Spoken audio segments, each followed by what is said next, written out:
Cette émission vous est présentée par CIH Bank.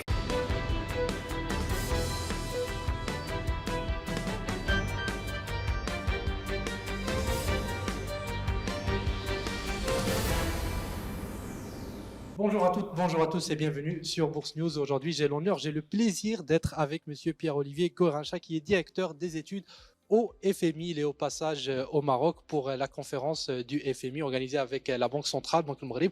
Et donc, je profite de votre présence aujourd'hui pour vous poser quelques questions, vous interpeller sur le contexte qu'on est en train de traverser aujourd'hui dans le monde. Un contexte peut-être qu'on ne présente plus, mais quand même, je vous demanderai de me donner quelques éléments de contexte dans cette interview.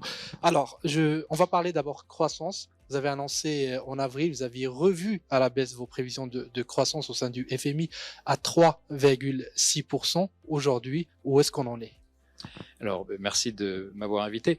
Tout d'abord, oui, alors nos prévisions avaient été revues à la baisse au mois d'avril par rapport au mois de janvier. Elles avaient été revues à la baisse pour 3 raisons. Premièrement, il y avait encore le variant Omicron qui continue à peser sur l'activité économique. Deuxièmement, on avait déjà un resserrement des politiques monétaires qui avait commencé, qui n'était pas encore aussi fort qu'il l'est maintenant, mais je vais y revenir. Et troisièmement, et c'était le facteur probablement le plus important, la guerre en Ukraine. Oui. On avait à l'époque dit, attention, 3,6%, c'est un scénario central, mais il y a un certain nombre de facteurs de risque. Les risques qui pourraient se matérialiser, qui nous amèneraient à réviser à la baisse. Or maintenant, il faut reconnaître qu'une partie de ces risques se sont réalisés. Donc, premièrement, le conflit en Ukraine s'est aggravé avec l'aspect militaire évidemment, mais aussi l'aspect sanctions contre la Russie, oui, qui vient affecter les marchés de l'énergie. Deuxièmement, on a un ralentissement chinois qui a été plus important que ce qui était anticipé, avec des confinements dans des villes comme Shanghai, etc., qui vient peser sur l'activité économique. Et troisièmement, et c'est un des facteurs les plus importants à ce stade, c'est la montée de l'inflation dans un grand nombre de pays avancés, mais aussi dans un grand nombre de pays émergents, qui conduit les banques centrales à resserrer leur politique monétaire. Et ce resserrement des politiques monétaires, dont on pourra parler, va évidemment peser aussi sur la croissance. Donc, je ne peux pas vous donner de chiffres parce que nous sommes encore en train de finaliser nos projections que nous rendrons publiques au mois de juillet, mais à ce stade, il est assez clair que nous aurons une révision et qui sera une révision à la baisse. Ce qui serait normal et logique. De plus en plus, les marchés commencent à presser des scénarios de récession mondiale. Est-ce que vous pensez que ce scénario, aujourd'hui, avec les données actuelles, soit crédible ? Alors, pour l'instant, encore une fois, avec une petite dose d'incertitude, puisque tout n'est pas finalisé, mais pour l'instant, nous ne voyons pas un scénario de récession mondiale. Mais nous continuons, donc ralentissement, mais pas nécessairement récession, mais nous continuerons à mettre en avant un certain nombre de facteurs baissiers qui vont continuer à être là. Donc, évidemment, on pourrait avoir des sanctions et les perturbations sur le marché de l'énergie, qui viendraient continuer à faire monter les prix du pétrole, par exemple, et à peser sur la croissance mondiale et sur l'inflation, à la hausse sur l'inflation, à la baisse sur la croissance mondiale. Évidemment, on pourrait avoir aussi des mécaniques de prix, de dynamiques d'inflation qui restent trop élevées, même après les dernières annonces qui ont été faites par la Réserve fédérale aux États-Unis ou la Banque centrale européenne ou la Banque d'Angleterre, etc. Si l'inflation continue à nous surprendre à la hausse, eh bien, il va falloir, les banques centrales vont devoir durcir encore plus leur politique monétaire, et cela aura un effet sur la croissance. Et troisième risque que nous mettrons en avant, c'est aussi le fait que pour l'instant, ce durcissement des politiques monétaires dans les pays avancés en particulier, ne s'est pas accompagné d'une crise sur les marchés de capitaux, sur les marchés de change pour les pays émergents.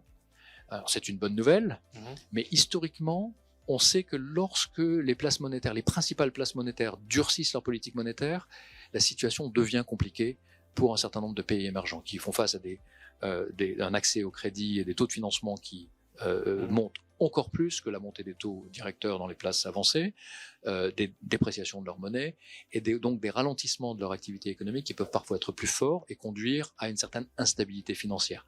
Ça ne s'est pas produit pour l'instant mais il faut être vigilant. Très bien. Vous parlez beaucoup de resserrement des politiques monétaires. Cette réponse-là des banques centrales, on voit qu'elle se fait à des vitesses qui ne sont pas les mêmes un peu partout dans le monde. La Fed va très vite, la BCE commence à la rejoindre un peu. Pour vous, est-ce que cette réponse monétaire est appropriée? Et deux, est-ce que le fait que ça se fasse dans des vitesses un peu différentes, ça ne créerait pas de problématiques, notamment sur les taux de change de l'euro, par exemple, etc. Alors, la réponse nous paraît dans l'ensemble appropriée, c'est-à-dire effectivement le resserrement des politiques monétaires est nécessaire à ce stade, avec, comme vous le mentionnez, des modulations par région ou par pays. La situation de la zone euro est différente de celle des États-Unis. Pourquoi ? Évidemment, l'inflation, si on regarde headline inflation, le taux d'inflation global, est à peu près le même, aux alentours de 8%.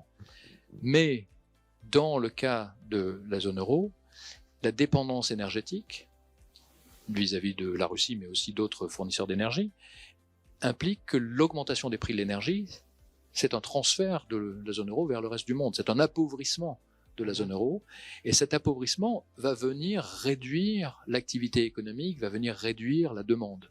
Donc, par lui-même, cette augmentation des prix de l'énergie va déjà avoir un effet de ralentissement sur l'activité économique en zone euro que la même augmentation n'aura pas aux États-Unis. Pourquoi ? Parce que les États-Unis sont dans une situation neutre du point de vue de leur balance externe énergétique. C'est un pays qui importe de l'énergie, mais qui en exporte aussi, à la différence de l'Europe. Donc, la réponse de la Banque centrale européenne n'a pas besoin d'être aussi agressive d'une certaine manière, puisque, pour faire simple, la demande va déjà un petit peu se réduire par cet effet qu'on appelle un effet de terme de l'échange. Mais la direction dans laquelle s'engage la BCE est la même que celle dans laquelle s'engage la Réserve fédérale américaine, c'est-à-dire qu'il est très clair à ce stade que tout sera fait pour garantir la stabilité des prix, donc stabilité des prix, autrement dit que l'inflation revienne proche de sa cible de 2%. Dans une conférence de presse que vous avez tenue juste avant notre interview, vous aviez expliqué aux journalistes que tant que l'inflation est importée, eh bien la réponse monétaire n'est pas urgente. On a vu un peu ça au Maroc aujourd'hui. Pour vous, tant que c'est importé, pas de réponse, mais il faudra peut-être attendre que ça devienne plus généralisé, cette inflation, pour répondre. Alors c'est un art délicat. Là, ce que je vous ai expliqué effectivement précédemment, c'est que la réponse habituelle à ce qu'on appelle un choc d'offres, donc une augmentation des coûts de production, une augmentation des biens importés, n'est pas nécessairement de redresser les taux de banque centrale et de resserrer la politique monétaire immédiatement. Parce qu'il se pourrait que ce choc passe, et puis d'une certaine manière, le resserrement des taux ne va pas nécessairement avoir un impact direct sur ces prix qui sont plus élevés, alors que ce sont des prix de biens importés.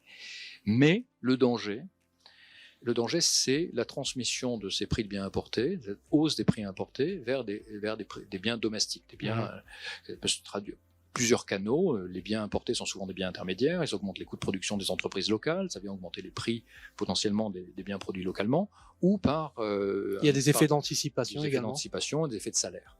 Donc c'est là où les banques centrales doivent être très vigilantes. Et dans certaines économies, ces mécanismes de transmission peuvent arriver très vite. C'est souvent le cas d'ailleurs dans les pays émergents, où il y a une transmission des prix importés au panier général des biens produits, qui se fait plus rapidement que dans d'autres économies.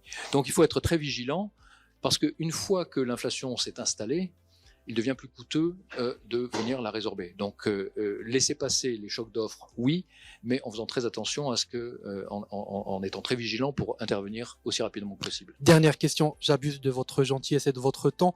Quelle doit être la réponse prioritaire des États et des banques centrales aujourd'hui? Est-ce que c'est l'inflation? Est-ce que la croissance? On sait que limiter l'inflation va avoir des impacts sur la croissance. Où placer le curseur, à votre avis, que ce soit un État ou une banque centrale? Alors dans le court terme, évidemment, on peut se dire remonter les taux, ralentir l'activité économique, ça va être mauvais pour la croissance.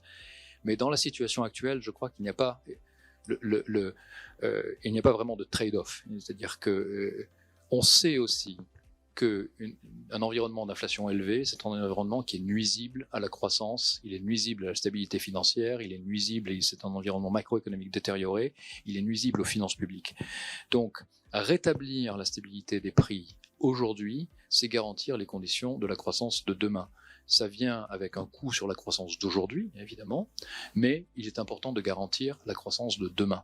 Donc, à ce stade, pour un grand nombre de banques centrales de par le monde, le message est très clair.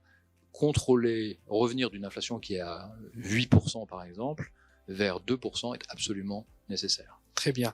On va clôturer sur cela. Encore une fois, je vous remercie Pierre-Olivier Corincha. Je rappelle que vous êtes directeur des études au FMI. Merci. Merci beaucoup.